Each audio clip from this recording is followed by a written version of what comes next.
अगर आप share market में ऑप्शन ट्रेडिंग शुरू करना चाहते हैं और जानना चाह रहे हैं सरल शब्दों में कि कॉल ऑप्शन या पुट ऑप्शन होता क्या है, इसमें मैक्सिमम प्रॉफिट या लॉस कितना हो सकता है, प्रॉफिट और लॉस को कैलकुलेट कैसे करें, कॉल और पुट कब खरीदना चाहिए हमें, इसके जो दूसरे जार्गन्स है जैसे कि डेल्टा, थीटा, वेगा या फिर गामा, उसके बारे में डिटेल में जानना चाहते हैं तो इस वीडियो को कंटिन्यू करें। सबसे पहले हम सरल शब्दों में देखेंगे कि ऑप्शन होता क्या है। जैसे कि ऑप्शन आपने सुना रहेगा कि एक डेरिवेटिव कॉन्ट्रैक्ट है या फिर डेरिवेटिव एसेट है। तो इसका मतलब क्या है कि ये किसी दूसरे चीज़ से मिलके बना है। जैसे दूध से मिलके पनीर या फिर मक्खन या फिर चीज़ बना है, उसी तरह से शेयर से डिराइव होके बहुत सारे दूसरे एसेट्स बने हैं जो ट्रेड होते हैं मार्केट में। उसमें से फ्यूचर एक है, दूसरा ऑप्शन है। और ऑप्शंस में भी क्या है, दो तरह के होते हैं चीज़ें, एक ऑप्शन में कॉल होता है और दूसरा पुट होता है। तो कॉल कॉन्ट्रैक्ट क्या होता है हम सबसे पहले जानने की कोशिश करते हैं। आप जब भी कोई स्टॉक या शेयर खरीदते हो तो आपकी मर्जी होती है कि आप कितने भी क्वांटिटीज उसको खरीद सकते हो। लेकिन जब ऑप्शन में ट्रेड करना चाहते हो आप, तो उसमें लॉट साइज में ट्रेडिंग होती है। यानी कि जब भी आपको बाय या सेल करना रहेगा तो एक लॉट या फिर मिनिमम उसके मल्टीपल्स में करने पड़ेंगे। और एक लॉट में सभी शेयर्स के डिफरेंट डिफरेंट नंबर्स होते हैं। जैसे अगर टाइटन की बात करें तो एक लॉट में उसके 750 शेयर रहते हैं। तो जब भी आप एक लॉट खरीदोगे या बेचोगे तो आपको 750 शेयर खरीदने पड़ेंगे या बेचने पड़ेंगे। उसी तरह से अगर आप निफ्टी का ऑप्शन ले रहे हो, बाय या सेल कर रहे हो, तो उसके लॉट में 75 शेयर्स होते हैं या 75 काउंट होते हैं। तो आपको डरने की ज़रूरत नहीं है। आपको 750 शेयर्स के लिए या फिर 75 शेयर के लिए एक साथ सारे अमाउंट पे नहीं करने पड़ते हैं। अब हम एक एग्जाम्पल से समझने की कोशिश करेंगे कि कॉल ऑप्शन होता क्या है। सपोज आपने टाइटन शेयर का एनालिसिस किया है और अभी इसका प्राइस 900 रुपये पर शेयर चल रहा है, लेकिन आपका एनालिसिस बोलता है कि लगभग 6 महीने के बाद इसका प्राइस डबल हो जाएगा, 2000 रुपये हो जाएगा। तो आप क्या करना चाहते हो कि आप 900 रुपये के रेट से ही 1000 शेयर सपोज खरीदना चाहते हो। तो इसके लिए आपको कितने पैसे लगेंगे? 9 लाख रुपए लगेंगे। लेकिन आपके पास हो सकता है अभी नहीं है और आपको किसी भी सोर्स से नेक्स्ट मंथ का एंड तक वो पैसे आने वाले हैं। तो आप क्या करोगे, आप किसी सेलर के पास जाओगे और आप क्या करोगे, डील उसको बोलोगे कि अभी 900 रुपये के रेट से टाइटन का प्राइस चल रहा है, मैं आपसे ये रेट पे ही ये शेयर खरीदना चाहता हूँ, लेकिन अभी नहीं, नेक्स्ट मंथ का एंड में। तो सेलर क्या बोलेगा, वो अपना एनालिसिस देखेगा और उसको अगर लगता है कि यहाँ से 900 रुपये के रेट से तो ज़्यादा नहीं जा रहा है, तो मैं ये इससे डील कर देता हूँ। तो ये डील आपकी हो जाएगी। लेकिन यहाँ पर क्या है कि बायर ने एक ऑप्शन रखा है, उसको बोला है कि अगर 900 रुपये के ऊपर सपोज कि 950 रुपये चला गया या 1000 रुपये पर शेयर चला जाएगा, तभी मैं आपसे शेयर खरीदूंगा पर शेयर। लेकिन किस रेट पे? 900 रुपये के रेट पे। ये मेरे पास ऑप्शन है। अगर शेयर का प्राइस 900 रुपये से नीचे रह गया, सपोज 885 रह गया, तो मैं आपसे खरीदूं या ना खरीदूं, वो मेरे ऑप्शन है। और अगर 900 से ऊपर चला गया, सपोज 1000 चला गया या फिर 1050 चला गया, फिर भी मैं आपसे 900 रुपये पे ही खरीदूंगा। आपको ये डील पसंद है या आप ये डील कर सकते हो क्या? तो सेलर का एनालिसिस बोलता है कि ये तो 900 रुपये से ऊपर जाएगा ही नहीं, तो मैं ये डील कर देता हूँ, लेकिन इसके लिए मैं इससे कुछ टोकन अमाउंट ले लेता हूँ। और आप भी वो टोकन अमाउंट देने के लिए रेडी हो जाओगे, क्योंकि आपको लगेगा कि अगर फ्यूचर में इसका प्राइस 900 रुपये से बढ़ के 1000 रुपये हो जाएगा, तो ये मुझे 900 रुपये में क्यों देगा, इसको कुछ एडवांस दे के जाऊँगा और इसको कुछ कानूनन रूप दे देते हैं हम लोग, ताकि ये ऑब्लिगेशन इस पर रहे कि अगर मैं खरीदना चाहूँ, मेरे पास जो ऑप्शन है, मैं उसको ऑप्शन को अवेल करना चाहूँ, तो उसको मैं रिस्ट्रिक्ट कर दूँ कि आपको वो सेल करना ही पड़ेगा 900 रुपये पे ही। और इस तरह से जो आपका कॉल ऑप्शन है, ये कॉन्ट्रैक्ट रेडी हो जाता है। यहाँ जो हम 900 रुपये बोल रहे हैं, जिसमें आप टाइटन का शेयर भविष्य में खरीदोगे आप, उसको स्ट्राइक प्राइस बोला जाता है। और जो टोकन अमाउंट बोला जा रहा है उसको प्रीमियम प्राइस बोला जाता है या प्रीमियम कॉस्ट बोला जाता है। तो यहाँ पे ये डिपेंड करता है फुल्ली सेलर पे कि प्रीमियम कितना होना चाहिए। तो यहाँ पे कैसा था कि सेलर 900 रुपये में भविष्य में बेचने के लिए रेडी हो गया है, लेकिन अगर ये डिसीजन उसका रॉन्ग हो जाए और भविष्य में इसका प्राइस बढ़ जाए, तो उसको क्या होगा, अगर सपोज उसके पास शेयर नहीं रहने पड़ेंगे और 5% यहाँ से ऊपर चला जाए शेयर, तो उसको खरीद के आपको 900 रुपये पे ही देना पड़ेगा। तो वो 5% अप वाला ही प्रीमियम आपसे लेके रखना चाहेगा। तो 900 रुपये का 5% सपोज एक लमसम मैं बोल रहा हूँ, एक लमसम आइडिया। तो यहाँ पे 45 रुपये पर शेयर जो है वो क्या है, प्रीमियम आपको चार्ज करेगा पर शेयर, कि आपको ₹45 पर शेयर। अगर आपको 1000 शेयर खरीदना चाहते हो, सपोज लॉट साइज है, तो आपको 45,000 ही सिर्फ आपको दे के रखना पड़ेगा शुरू में ही, जो आपके अकाउंट से कट जाता है। अब हम देखेंगे कि टाइटन का जो ₹900 का स्ट्राइक प्राइस वाला जो ऑप्शन कॉल खरीदा है आपने, तो उसमें प्रॉफिट और लॉस कितना हो सकता है, किस किस रेट पे कितना होगा, उसको हम कैलकुलेट करके समझने की कोशिश करेंगे। सपोज आपने जो ये कॉल ऑप्शन खरीदा है टाइटन का, वो जुलाई 30 का है, एक्सपायरी उसके होने वाली है, लेकिन उसकी जो एक्सपायरी हो रही है वो उससे कम रेट पे हो जा रही है, मतलब ₹850 ही प्राइस रहा उस दिन, क्लोजिंग के दिन। तो आपको किस तरह से प्रॉफिट होगा इसमें? तो जैसा कि ये क्या था, आपने डील किया था कि 900, या आपका उम्मीद था कि 900 से ऊपर चला जाएगा, लेकिन अगर 850 में ही मिल रहा है तो आप 900 रेट पे क्यों खरीदोगे? तो ये जैसा कि ये आपके पास ऑप्शन था, आपका ऑब्लिगेशन नहीं था, तो आप उस सेलर से नहीं खरीदोगे और आप वो जो आपने पे करके रखा था प्रीमियम, उसको जाने दोगे। मतलब कि आपको यहाँ मैक्सिमम लॉस कितना हो रहा है? ये मैक्सिमम लॉस हो रहा है कि आपने जो प्रीमियम पे करके रखा था 45,000 का, वही आपको यहाँ पे लॉस हो रहा है। एक हम दूसरा एग्जांपल लेते हैं कि सपोज जो टाइटन का प्राइस ₹900 का था, वो मंथ एंड में ₹1100 पे क्लोजिंग दे रहा है, तो पर शेयर आपको कितना प्रॉफिट होगा? ₹200 का। तो इस तरह से 1000 के लॉट साइज में ₹2,00,000 का प्रॉफिट दिखाई देगा, लेकिन एक्चुअली आपने प्रीमियम भी पेड किया था 45,000 का, तो जो नेट प्रॉफिट होगा 2 लाख माइनस 45,000 होगा, जो 1,55,000 रुपये होगा नेट प्रॉफिट।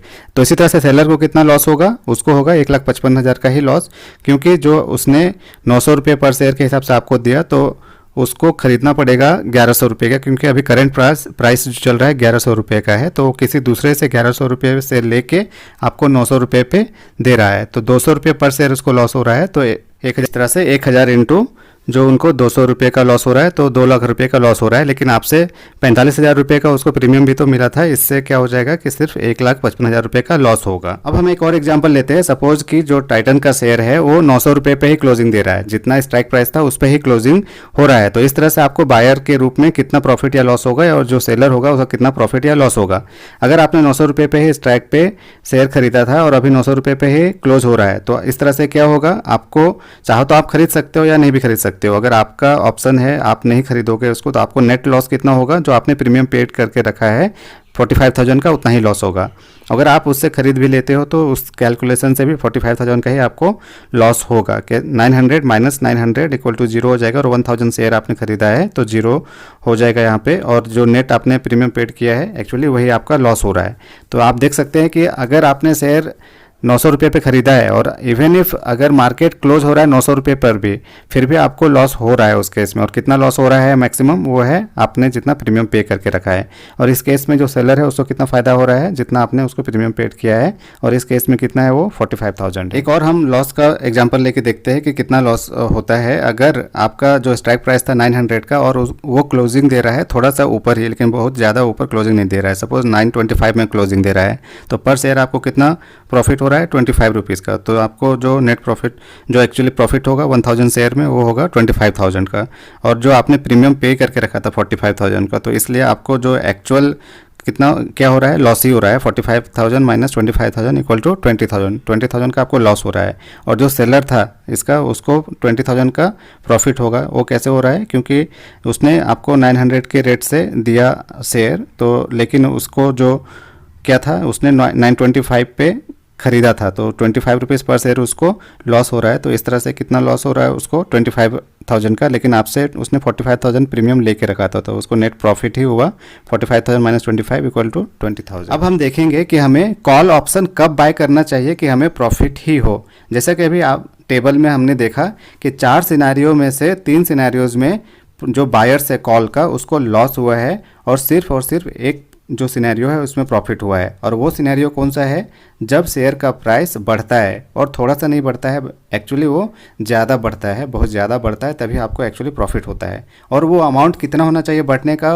वो होना चाहिए एक्चुअली आपने पर शेयर जितना प्रीमियम पे किया है, एटलीस्ट उस प्रीमियम से ज़्यादा पे क्लोजिंग होना चाहिए। इस केस में कैसा था? स्ट्राइक प्राइस 900 रुपीज़ था, और प्रीमियम अगर आपने 45 रुपीज़ पर शेयर दिया है, तो आपको कितना क्लोजिंग देना चाहिए?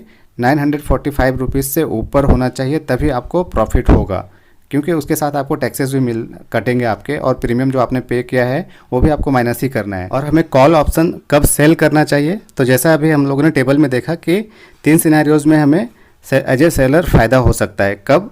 जब मार्केट आपको लगे कि नहीं बढ़ेगा यहाँ से, तो आप सेल कर सकते हो। दूसरा कब कर सकते हो? जब आपको लगे कि मार्केट थोड़ा सा भी गिर सकता है, तब भी आप उसको सेल करके चल सकते हो। या फिर अगर आपको लगता है कि मार्केट थोड़ा सा बढ़ भी सकता है, उस समय भी आपको प्रॉफिट होगा एज ए सेलर। एक्चुअली जो प्रीमियम होता है वो इंट्रिंसिक वैल्यू और टाइम वैल्यू से मिलके बनता है। तो अगर शेयर का प्राइस ऊपर नीचे नहीं भी होता है और जैसे जैसे एक्सपायरी का दिन नज़दीक आता जाएगा, यानी कि टाइम डिके होता जाएगा, तो जो उसका प्राइस है वो डिक्रीज होते जाएगा और वहाँ पे जो बायर्स है उसको लॉस होगा और अल्टीमेटली सेलर्स को प्रॉफिट होगा। अगर आप ऑप्शन में ट्रेड करना चाहते हैं तो आपको टाइम डिके के बारे में अच्छे से समझना चाहिए। आप इसको इस तरह से समझ सकते हैं कि जैसे अगर आप एक ट्रिमर यूज़ करते हो जिसमें बैटरी ऑपरेटेड है वो, तो शुरू में जब आप बैटरी उसको चार्ज करते हो तो वो अच्छे से पूरे फुल स्पीड में चलता है और आप अच्छे से अपना बेल्ट कर सकते हो ट्रिम। लेकिन जैसे जैसे टाइम उसका बीतता जाता है तो क्या होता है, उसका चार्ज खत्म हो जाता है बैटरी का और वो अल्टीमेटली बंद हो जाता है, नहीं चलने लगता है। अब आगे हम जो ऑप्शन ट्रेडिंग के जार्गन्स हैं या फिर जो डिफ़िकल्ट या फिर जो कॉन्सेप्ट टेक्निकली जो थोड़े कॉम्प्लिकेटेड है उसके बारे में जानने की कोशिश करेंगे। यानी कि हम डेल्टा, थीटा, गामा, वेगा, इंट्रिंसिक वैल्यू और लास्ट में फिर ओपन इंटरेस्ट एनालिसिस के बारे में जानने की कोशिश करेंगे। आगे हम देखेंगे कि जो ऑप्शन ट्रेडिंग में वेगा वैल्यू होता है वो क्या होता है और आपके जो प्रॉफिट या लॉस होने वाले हैं उससे उसका क्या रिलेशनशिप है। तो आपको सबसे पहले जानना होगा कि जो प्रीमियम वैल्यू होता है वो इंट्रिंसिक वैल्यू और जो उसका टाइम वैल्यू होता है उन दोनों से मिलके बना होता है। तो यहाँ पे इंट्रिंसिक वैल्यू का रिलेशन वेगा वैल्यू से है और जिसका रिलेशन आपके प्रॉफिट से है। तो अगर किसी भी स्ट्राइक प्राइस का अभी करंट प्राइस वेगा वैल्यू का दिखा रहा है 500 और इंट्रिंसिक वैल्यू सपोज 1% बढ़ जाता है, तो आपका प्रॉफिट होगा 500 रुपीज़ का। इसका मतलब ये हुआ, यानी कि इसका डायरेक्ट रिलेशन है इंट्रिंसिक वैल्यू से। अगर हर 1% चेंज जब होता है इंट्रिंसिक वैल्यू, तो जो वेगा वैल्यू वहाँ पॉजिटिव में दिखा रहा है उतना आपको प्रॉफिट होगा। इसका नेगेटिव क्या, इसका उल्टा क्या होगा कि हर 1% पे जब इंट्रिंसिक वैल्यू कम होगा या नीचे डिक्रीज होगा और वेगा वैल्यू माइनस दिखा रहा है, सपोज -500 दिखा रहा है, तो हर 1% इंट्रिंसिक वैल्यू डिक्रीज होने पर आपका जो है प्रॉफिट नहीं होगा, वहाँ पे 500 का लॉस होगा अगर वेगा वैल्यू -500 दिखा रहा है। अब हम देखेंगे कि ऑप्शन ट्रेडिंग में डेल्टा वैल्यू क्या होता है।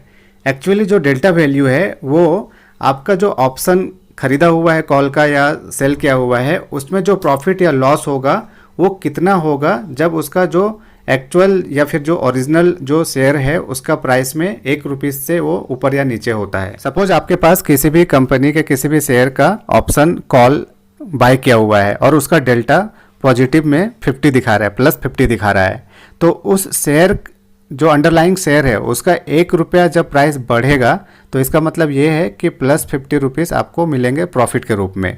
और अगर 1 रुपये से उसका जो अंडरलाइंग शेयर का वैल्यू जो है जो प्राइस है वो कम होगा तो आपको 50 रुपये का लॉस होगा। इसका रिवर्स क्या हुआ कि अगर आपके पास जो ऑप्शन है उसका डेल्टा वैल्यू -50 दिखा रहा है तो शेयर के साथ उसका नेगेटिव रिलेशन होता है, यानी शेयर का प्राइस के साथ उसका नेगेटिव रिलेशन होता है। अगर 1 रुपये से शेयर का प्राइस बढ़ जाएगा और अगर आपका डेल्टा वैल्यू -50 दिखा रहा है तो आपको 50 रुपीज़ का लॉस होगा। इसका उल्टा क्या होगा कि अगर डेल्टा वैल्यू जो है -50 दिखा रहा है और शेयर का प्राइस 1 रुपये से कम हो गया तो आपको 50 रुपीज़ का प्रॉफिट होगा, उल्टा होगा।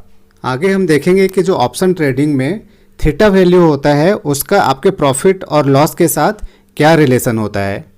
तो जैसा कि आपको पता है कि जब भी आप ऑप्शन कॉल या पुट जो भी खरीदते हो, अगर हर एक दिन उसका जो प्राइस या लॉस है सिर्फ उसका जो शेयर का प्राइस है उस पर डिपेंड नहीं करता है। अगर प्राइस नहीं भी चेंज हो तो उसका टाइम डिके होता है, टाइम के साथ भी उसका प्राइस कम या ज़्यादा होता है। तो यही जो है रिलेशन थीटा बताता है।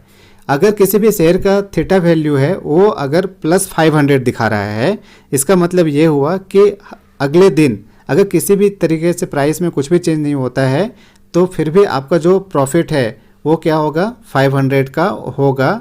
और अगर जो थीटा वैल्यू माइनस दिखा रहा है इसका मतलब ये है कि एक दिन के बाद अगर उसका कुछ भी शेयर प्राइस में चेंज नहीं भी होगा तो आपका जो प्रॉफिट होगा वो प्रॉफिट नहीं होने वाला। ये माइनस में दिखाने का मतलब है कि आपको 500 का लॉस होगा। आगे हम देखेंगे कि जो ऑप्शन ट्रेडिंग में गामा वैल्यू होता है उसका क्या मीनिंग होता है और आपके प्रॉफिट और लॉस पे क्या उसका असर होता है।